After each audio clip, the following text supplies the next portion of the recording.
Bienvenidos, buenas noches y bienvenidos realmente a Asuntos Públicos. Hoy nos vamos a ocupar de un edificio, el edificio del Molino, que es símbolo de lo que es la falta de defensa del patrimonio arquitectónico de la Argentina. El edificio del Molino está próximo a cumplir 100 años. En 1917 se inauguró, fue fruto de un arquitecto italiano cuyo nombre, un arquitecto italiano de la Belle Époque, Francisco Gianotti, que también construyó en Buenos Aires la Galería Güemes. Su ornamentación, su estilo, hicieron de esto una verdadera joya.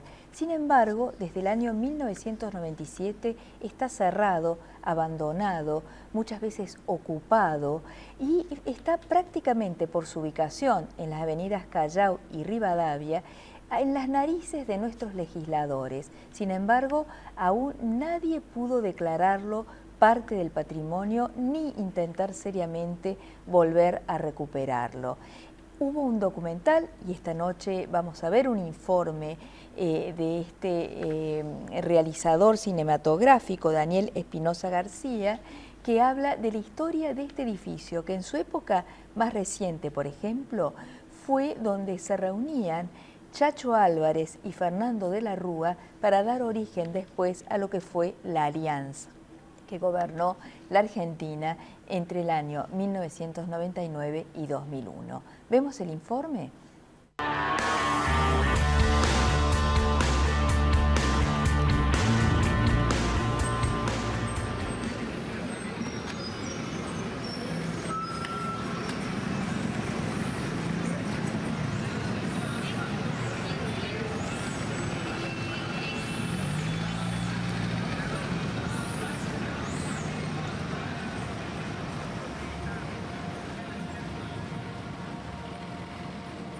En el año 2006 vine de Santiago de Chile a estudiar cine a Buenos Aires. Frente al Congreso de la Nación, en la esquina de las avenidas Rivadavia y Callao, está el edificio de la Confitería del Molino. Ahí alquilé un departamento. Fue mi primera casa en Argentina, mi primer lugar como estudiante.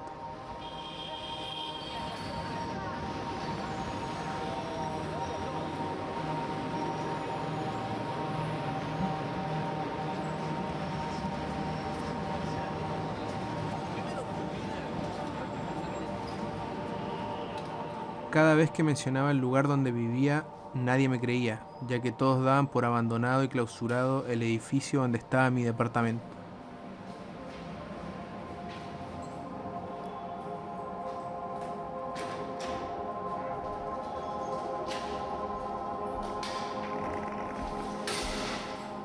Viví en el Molino durante 2 años. Durante ese tiempo entendí que no se trataba de cualquier lugar de la ciudad y aparecieron muchas preguntas, varias de las cuales aún no tienen respuesta.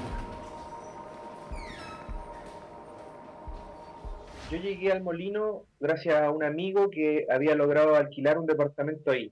Eh, Él lo había visto porque, o sea, lo había alquilado porque hubo un tiempo durante 2005 en donde los dueños efectivamente pusieron en alquiler esos departamentos. Pusieron un cartel colgado de los balcones para alquilar, digamos, tema más difícil que teníamos los extranjeros en esa época, y hasta el día de hoy me parece conseguir una garantía en un país donde no nos conoce nadie. Era una época en donde llegaban muchos estudiantes chilenos y ahí se armó como una movida porque como eran espacios grandes, él vivía con más gente, entonces mucha gente iba al molino a fiestas o a visitar, no sé qué. Y yo llegué a Buenos Aires y me quedé en la casa de él el primer tiempo, digamos, el primero, creo que paré en su casa un mes o 2 meses hasta que conseguí alquiler. Y mientras, digamos, en ese lapso de tiempo, yo buscaba alquileres para vivir, para conseguir, estaba buscando algún departamento y justo se dio la posibilidad de que abrieron otro departamento en el mismo edificio del Molino. Y yo lo peleé, lo peleé, lo peleé, lo peleé, lo peleé hasta que me lo alquilaron. Y yo tenía dos amigos más chilenos que también habían llegado a estudiar ese año y junto con ellos o sea, junto con ellos fuimos a negociarle al dueño de qué manera podíamos hacer para que nos alquilara ese lugar sin la necesidad de una garantía y él accedió hacerlo mediante el pago de 6 meses por adelantado. O sea, cada 6 meses nosotros tenemos que pagar los 6 meses que íbamos a vivir ahí. Y teníamos cláusulas en el supuesto contrato, que era un contrato que él mismo había redactado. Yo creo que él redactó todas las cláusulas para su beneficio, digamos. Y tenía una en especial que decía que él podía echarnos cuando quisiera, que el edificio era patrimonio de la ciudad y podía llegar a ser expropiado en cualquier momento, y en tal caso nosotros teníamos que irnos, no había ninguna devolución de dinero, nada, había que irse, nada. Yo tenía contacto en esa época con Edgardo Roca Tagliata, que era el descendiente directo.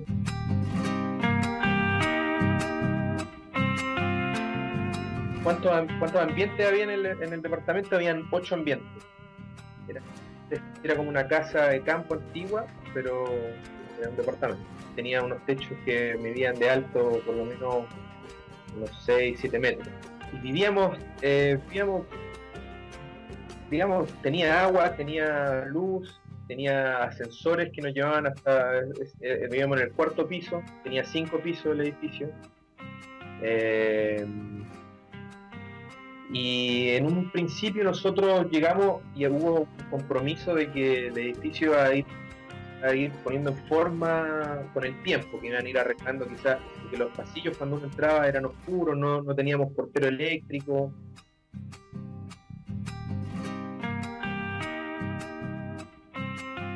Había un montón de cosas que lo hacían parecer todavía un edificio abandonado, y supuestamente habían varias de esas que se iban a ir arreglando con el tiempo, y eso nunca pasó. El edificio siempre se dejó ahí, más o menos que nos abrieron el departamento, nos dejaron entrar y siguieron manteniendo en el olvido más o menos el edificio.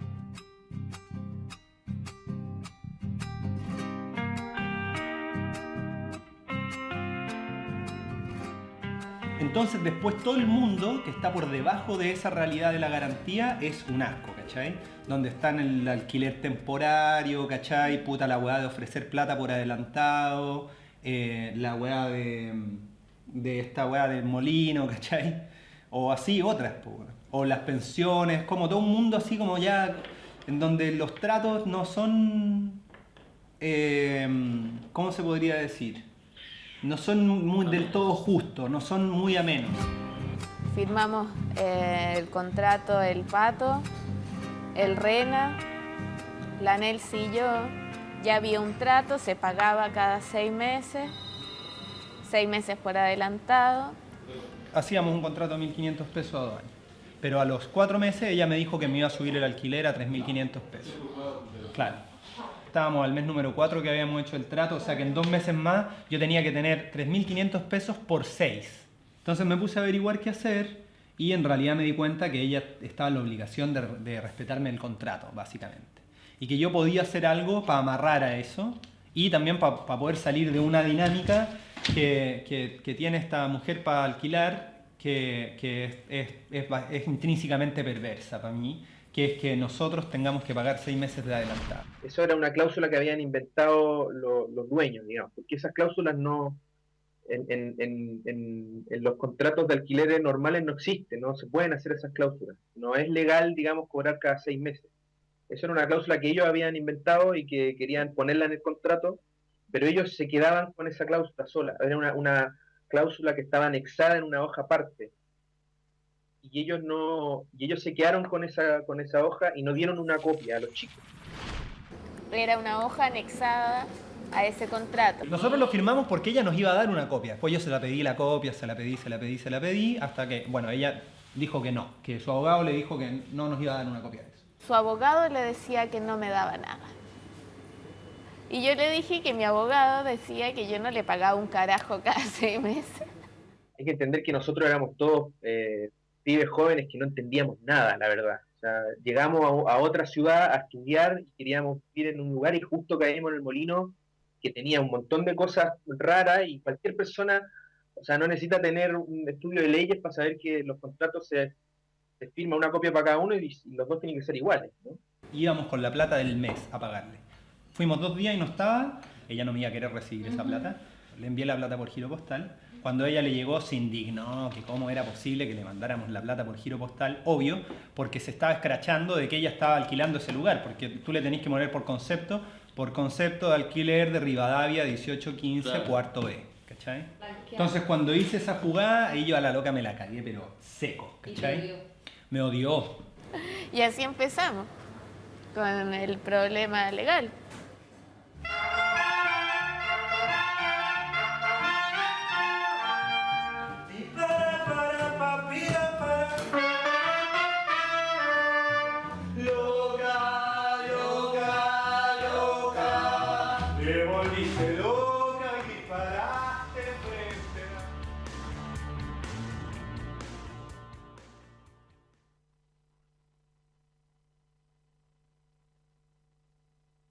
¿Auspicia este programa? Claro. Es simple. Es Claro.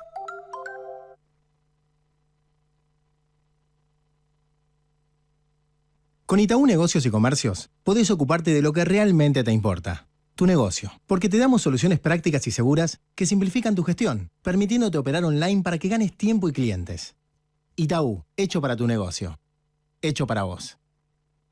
ExxonMobil, líder en tecnología para la operación segura y eficiente de recursos no convencionales de gas y petróleo, está contribuyendo con el progreso del país desde sus operaciones en la provincia de Neuquén. Hay algunos que le ponen nombre a su auto. Por ejemplo, la nave, la naranja mecánica o el perla negra. Y nosotros le pusimos nombre a la manera de tener tu auto. Leasing, de Provincia Leasing. Porque, por ejemplo, por cada 1.000 pesos de su valor, pagás 19 pesos por mes. Acordate, Leasing es Provincia Leasing. Buenos Aires, activa como nunca. Gobernación Daniel Scioli. Syngenta. Incorporamos a la vida el potencial de las plantas.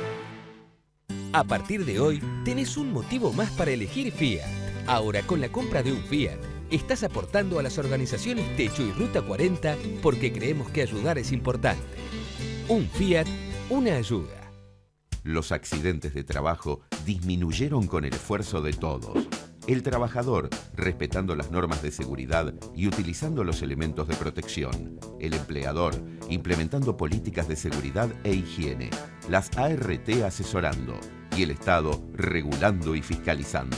Si cada cual cumple su rol, ayuda a prevenir accidentes. Y con menos accidentes, ganamos todos. Unión de Aseguradoras de Riesgos del Trabajo. Llegó el nuevo Toyota Plan de Ahorro. El Toyota que querés, con la tranquilidad que buscas.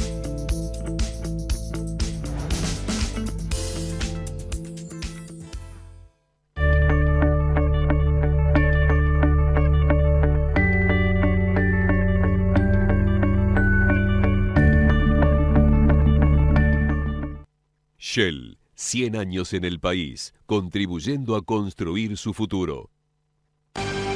Silfa, laboratorios farmacéuticos, auténticamente argentinos. Crecer es brindar oportunidades. Crecer es motivar el desarrollo de la gente. Crecer es promover la cultura y el deporte. Queremos seguir creciendo junto a vos. Banco Ciudad. Te quiere ver crecer.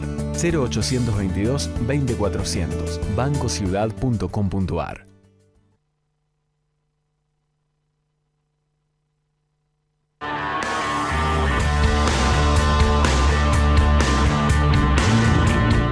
Seguimos en Asuntos Públicos y esta noche nos estamos ocupando de un edificio icónico de Buenos Aires, el de la confitería El Molino.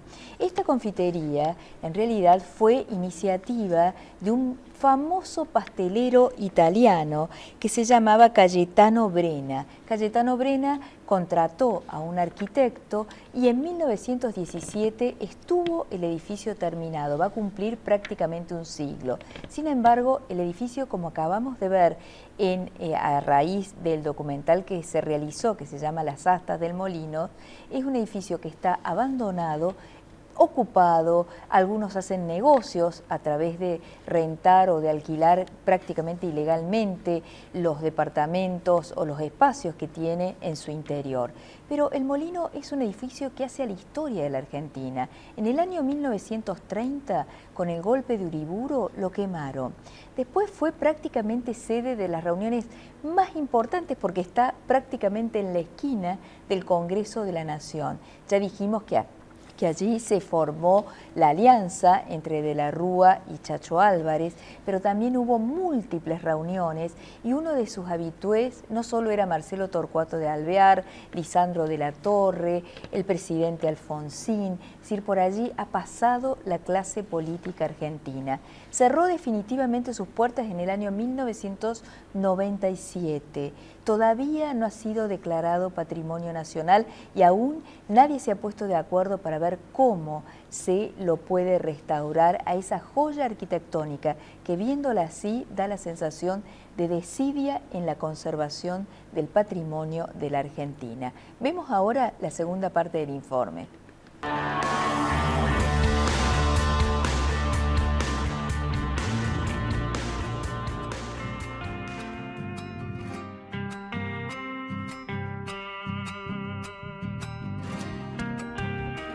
En el año 1988 me mudé acá en el Molino. Del Molino, bueno, mucho no puedo hablar porque en realidad soy nueva acá. Son 21 años que... Acá cuando yo vine a vivir, estaban en el 5º piso de La Sota y Caballo. Esta señora se llamaba Antonia, ella vivía en el edificio de Callao. Vivía en el 3er piso y ella llevaba como 20 años viviendo ahí, o sea, había llegado en el tiempo en donde el Molino todavía era un edificio que estaba activo, que era un edificio de categoría, y ya llegó con su marido ahí, y ellos tenían un buen pasar porque Mario se dedicaba a la industria textil, no sé si producía tela o importaba, no sé, pero tenían un buen pasar económico. Ella vivió con su marido hasta que él falleció, creo, en 2007 o 2006. Ese departamento era gigantesco, habrá tenido unos 12 ambientes. Tenía una dependencia, tenía una dependencia desde el lado donde estaba la cocina, que ya era una casa. Y se quedó ella solita ahí, se tuvo que ir después porque de ese lado también dejaron de funcionar los ascensores. Me da mucha pena verlo que se deteriora, pero los tiempos que corren y todo cuesta tanto que poner este edificio en forma llevaría millones de pesos. No entendía por qué la gente se asombraba tanto de que yo viviera ahí, si para mí era un edificio que estaba viejo nada más y que me había conseguido que me lo alquilen, pero, o sea, no entendía por qué alguien se iba a asombrar tanto de que yo viviese ahí.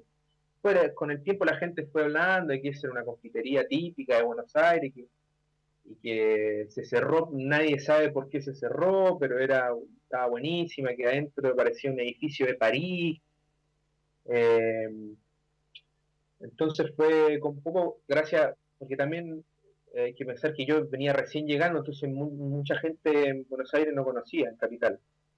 O sea, a medida que me fui haciendo amigos, la gente misma me fue como enseñando lo que significaba el edificio. Si usted viera lo que es el Molino, realmente siente lástima por lo que está pasando. ¿Y por qué estará en estas condiciones? ¿Cuál será la razón? Mire, la razón es porque los dueños, como sabemos, habrán tenido problemas y se fueron. El dueño tiene 2 estancias porque el hermano falleció y le quedó a él a 2 estancias. Quedó medio inválido. Él a veces viene a parar acá con el coche. Bueno, está allí que hay un pleito de herederos y que no se termina de resolver. Pleito de herederos. Pero esta es una mina de oro, ¿eh? En esta esquina, si llega a alquilar usted. ¿Y entonces por qué piensa que está en estas condiciones y que es una mina de oro? Y porque cerró todo y se fue cuando murió el hermano y se dedicó a plantar soja. Claro, ese es el único lugar que yo no conozco el Molino. A diferencia de todo el resto de la gente que vive en Capital, ese es el lugar que ellos recuerdan, ¿no? Por eso es famoso el edificio, su confitería. Yo no lo conozco. Ese es como el lugar del que todos hablan, pero que yo no conozco. Yo estoy como totalmente obsesionado con alguna vez en mi vida poder entrar ahí.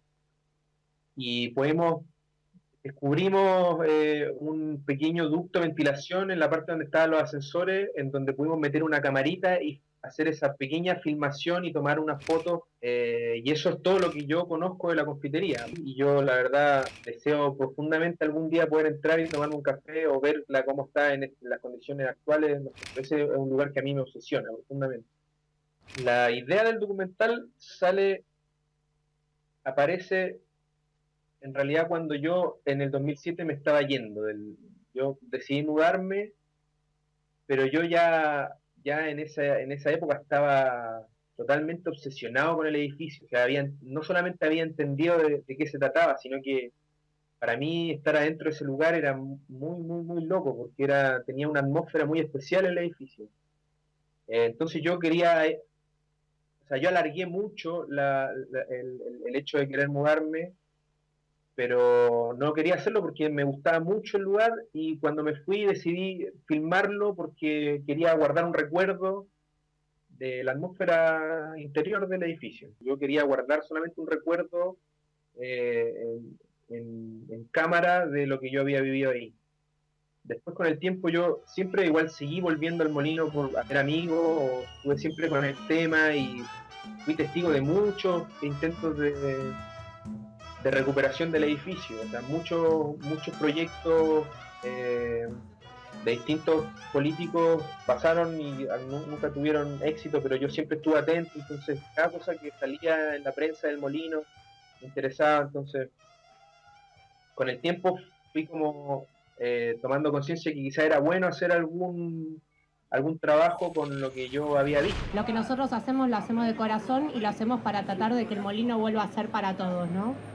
Y que no se olviden de firmar las planillas para apoyar todo este proyecto que estamos llevando a cabo y que nos reúnen esta fecha. Para mí fue muy importante hacer el documental porque, por una parte, para mí cierra un ciclo, porque piensa que yo empecé a filmar ese documental en el 2007 y llegué en el 2005, finales del 2005, y ahora recién lo estreno. Entonces prácticamente es todo lo que he hecho en Capital. O sea, yo, digamos, he hecho muchas otras cosas, muchos otros trabajos, y estudié allá, aprendí mi oficio en Capital, pero siempre estuve con el tema del Molino presente. Sinceramente estoy muy agradecido de esa ciudad. Yo siento que igual es un poco mi ciudad, por más de que yo soy un extranjero. Yo ahí, digamos, aprendí mucho. Entonces para mí es como, me gusta haber estrenado una película como esta, porque creo que me emparento un poco con ese edificio, por más de que el día de mañana sea, no sé, lo echen abajo y construyan lo que sea, o sea, ya no sea más una confitería o vuelva a ser una confitería. Yo siento que yo siempre voy a estar relacionado con ese edificio, y eso era lo que yo quería.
Esperemos que esta joya arquitectónica vuelva a funcionar. Hay experiencias, es el caso, por ejemplo, de la confitería Las Violetas, que se pudo recuperar. Así que ojalá, entre las anécdotas del Molino, hay una muy famosa de Carlos Gardel, que era un habitué, que pidió justamente al pastelero italiano que creó la confitería, el señor Cayetano Brena, le pidió un postre para su amigo Irineo Leguizamo. Y el postre consistía, se llamaba el Gran Leguizamo, consistía en una combinación de bizcochuelo, hojaldre, merengue, marrón glacé y crema imperial con almendras. Ojalá que vuelva el molino y el gran postre en homenaje a Irineo Leguizamo. Hasta el jueves que viene nos veremos en Asuntos Públicos. Muchísimas gracias por habernos acompañado esta noche.